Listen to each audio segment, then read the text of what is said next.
Harold Bergman, Jewish shamus and World War II vet, is ready to settle down with his high school flame. When a society lady offers a job too simple, Harold winds up neck-deep in a 25-year-old murder tied to a dead gangster and secrets no one wants unearthed. Just as the dust settles, a regular job with an insurance outfit drags him into something darker and more sinister. Now the dead are whispering and the living are lying. He'll need the strength of his 5,000-year-old religion to survive the wickedness of the past. The Crop of Wickedness, Volume 3 of the Wichita Chronicles. Release date, October 8th, 2025. The past has come to harvest.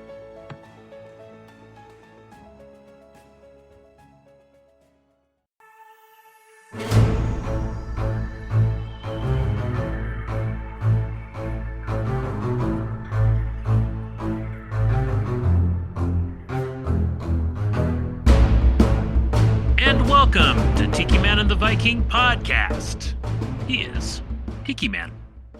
I am H.B. Barlow, the historical crime fiction author of the Ark City Confidential Chronicles series and the Wichita Chronicles, with the newest book, The Crop of Wickedness, coming out October 8th. Listen to that. It's coming out very soon. Very soon. But he, on the other side, is the Viking. I am William Bryan Johnson, author of Middle-Aged Man in a Trash Can, The Dark Cry of Aristed, and Hell to Pay. And we have a special guest with us today. We do. We do. SV Brosius writes otherworldly romance and poetry. Her latest release is The Prisoner's Mark, a fantasy romance. She is a lifelong sci-fi fan and, besides reading romance novels, enjoys movies, TV, music, and cooking. Welcome, SV. Thanks for having me. You are welcome. Always love our local writers and knowing how much talent there is in the city and in the area. That's always impressive. Yes. And we also have a new little group, the Wichita Authors and More. Yes. So very enjoyable group. We're learning a lot. Yes. Absolutely. Tell us about the new book. Okay. This is The Prisoner's Mark. It is a fantasy romance that I co-wrote with Lindsay Hartford, who is my editor. Okay. And this is a story that is very much Lindsay's creation. He came to me with this idea of a pirate prisoner who ends up with having an affair with a queen, and they are on the run through the wastelands, and they are chased by reanimated corpses because of the mark on his hand that the king's sorcerer put on him. Oh, wow. Okay. Impressive. So what's it like to write a book with somebody? Yeah. It is a very interesting experience. It's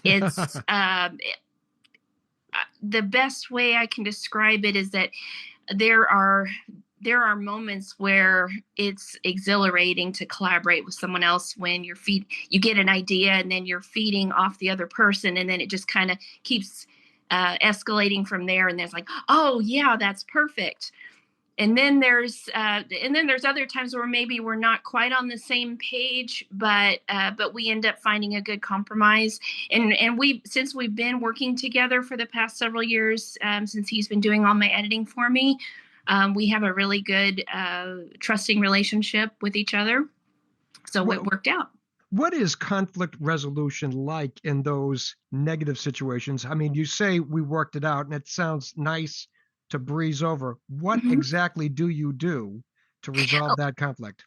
Well, we each present our reasoning for, like, for example, in this story, there is a character named Dargoth, and he is the king's huntsman, and he is sent to chase after the pirate prisoner Tarrant and Queen Yenya. And Dargoth, the vision for him was very different for each of us. Okay. He initially envisioned him as maybe more more more sardonic and maybe kind of snarly, and maybe likes to make mocking comments. And I saw him a little bit. I guess I wanted to tap more into his noble side, because he's carrying out his king's orders, and he's not exactly thrilled about having to be running through the wastelands, because it's not a fun place to be. Sure. And I kind of wanted to tap more into that part of it, and especially when there is a scene where he is with the queen, and I presented what I wanted to do, and then he was like, yeah, that sounds good. Let's just do that. So how does that work? Are you presenting, or is he presenting kind of a plot and then you're writing to that plot, or is it kind of a mash of both of you guys writing at the same time? So how it started was the whole world building is completely his, and his and he also created the main characters and their names. However, the character development was rather limited with most of the extra characters. That he had a very good, clear vision for Tarrant, which is the main character, and then I kind of helped flesh out the other characters, and added a lot of dialogue, because he did really well writing the adventure scenes, because he actually has a background in role-playing games, and he's been a D&D dungeon master many times over the years, so he's great at creating these gigantic worlds. But the character part, he had kind of a basic idea, but that's where I came in and started working on the character development, and then adding more meaningful dialogue. So he had a pretty good outline, and he had several chapters written, and then I went in and added a bunch of added more to some of the existing chapters, and then also wrote a few new chapters here and there. I also did a lot of flashbacks, and to help bring the whole thing together. So it does appear like your respective strengths did blend in order to get something more holistic. Yes. Okay.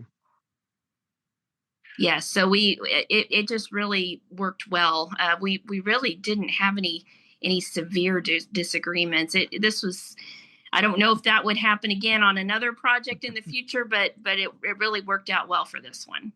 Is this going to be a one-off, or is this going to be a series? As of right now, this is going to be a one-off. Okay. We may do more in the future. We're not opposed to it, but I have several projects that I want to get finished that I've started. So we'll see how that goes. So with him being a D&D guy and doing all this world building, is he thinking of possibly putting this out as a module, or doing any sort of creative outlets with that? Oh, that's a good idea. I'll have to ask him that. We're here to help. We're here to help, right?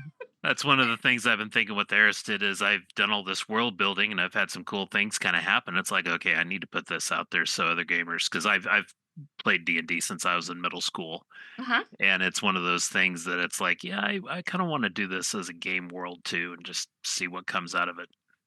Yeah. Well, and that's the creative nature of all of this, is that you can run the gamut in terms of its storytelling, whether it's a book, whether it's an audio book, or whether it's a game. It's still storytelling, and that's our basis, and that's our foundation. Okay, so you talked about other projects. Are you jumping to a different genre, different style? What's next on your plate?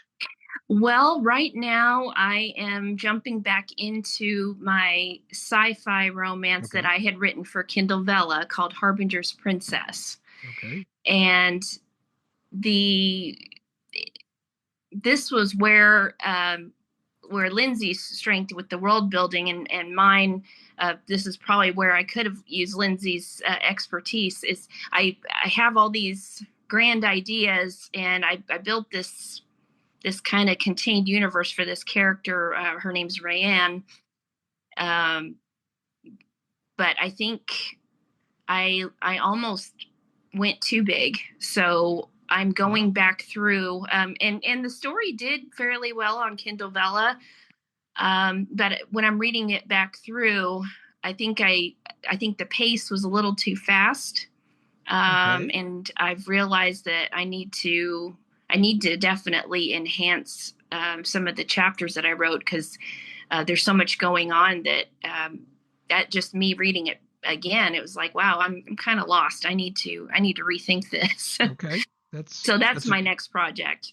So tell me a little bit. Kindle Vella was essentially the kind of series subscription thing that they had out for a while that you could put out chapters. How would you write for that? Would it just be that you would have a certain time frame that you'd try to get something out, or? Yeah, basically you could kind of set your own time frame, but the stories that did the best were the ones that had regular updates. Whether I tried to get a new episode up at least once a week, sometimes twice a week. There were some writers that were able to get even more than that on, and it was a really good motivator for me to keep writing, because it just kept pushing me. Because sometimes it's easy to get complacent and just like, well, I'll get to that later. But it kept me on track, and it also helped fuel my creativity. So I was like, oh, well, this is going real well. And you get that instant feedback from the readers, and they're writing comments and they're giving you a thumbs up on the story, and it's like, oh, they really like this. So it helps keep you going, and I do appreciate it for that. And it was really a shame when they decided to shut it down, because us writers were getting some decent bonuses every month from Amazon. Have you looked into any other sort of places to put those? Because I know Substack sometimes does things like that. Yeah, I know there's some other platforms like Substack. I've just decided that I want to get back into just producing books. So I want to make all my Kindle Vellas into novels, and then work on some of the other projects that I have that I've started and never finished, because there's a lot of them. Yeah, it's the skeletons in our closet. I have files and files of stuff I want to do, but certain stories always take over and have precedence. So definitely. And then every once in a while you come across something you went, oh, I forgot about that, and that adds to the pile. I was like, oh my goodness.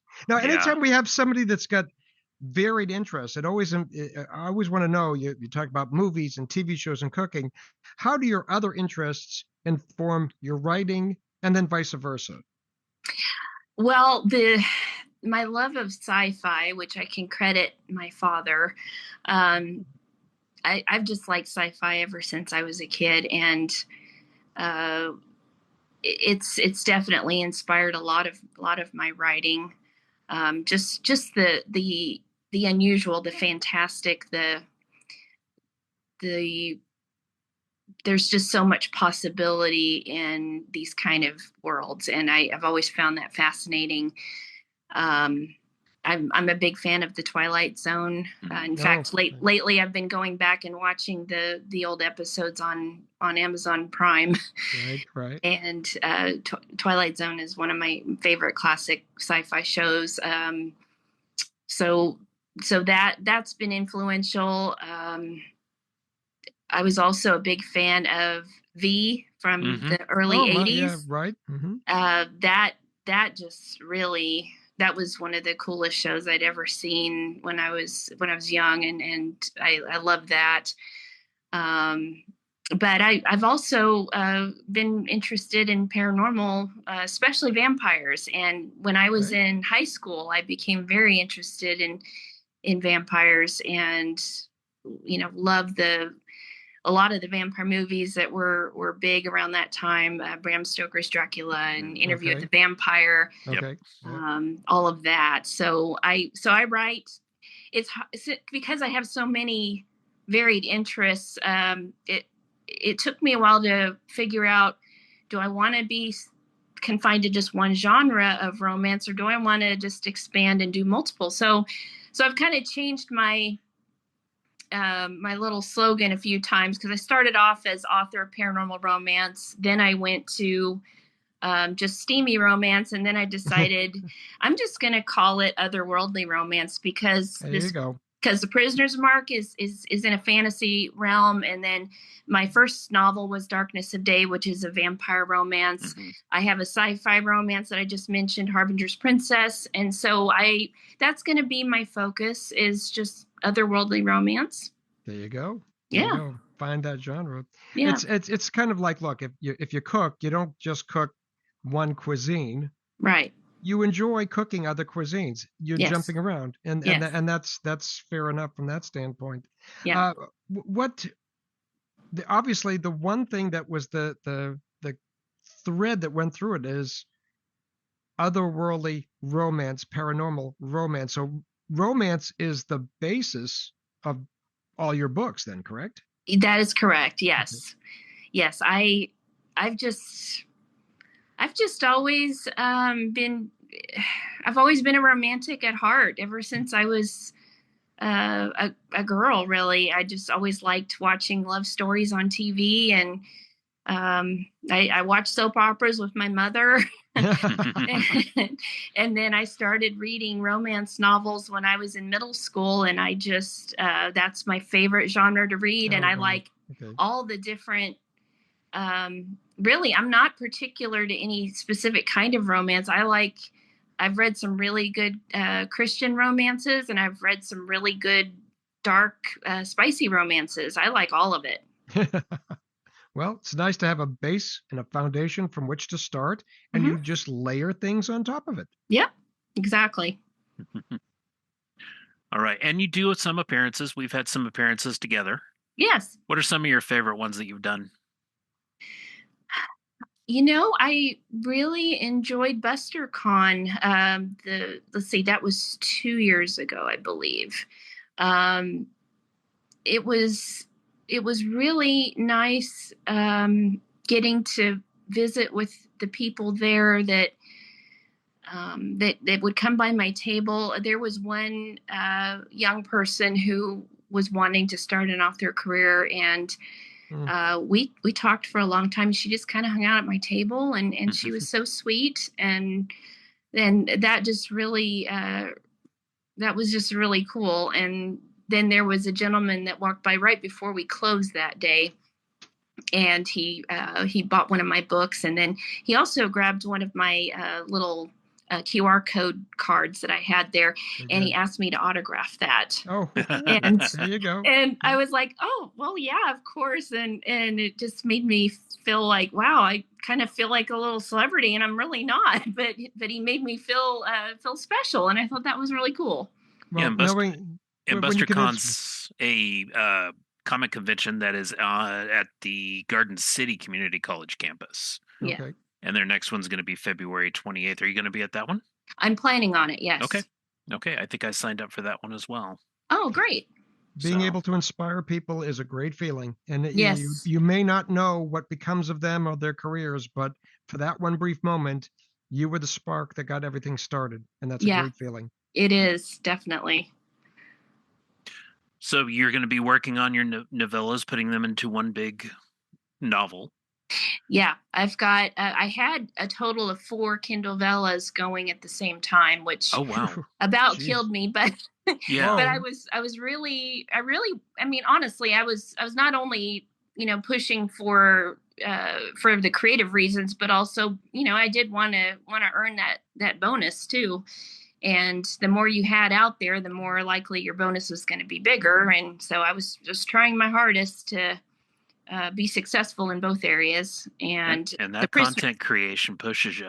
Yes, it does. Yes. And the Prisoner's Mark was on Kindle Vella. That was the last one we had done. So that's why that one got released first, because it was the most complete and needed the least amount of edits. So that's why that got released first. And then I'm working on Harbingers, and then I also had and it's otherworldly in the sense that it takes place in 1982, but I have a small town romance called Country Roads that was on Kindle Vella, and it's about 2/3 done. So I'm going to get that one finished after I do Harbingers.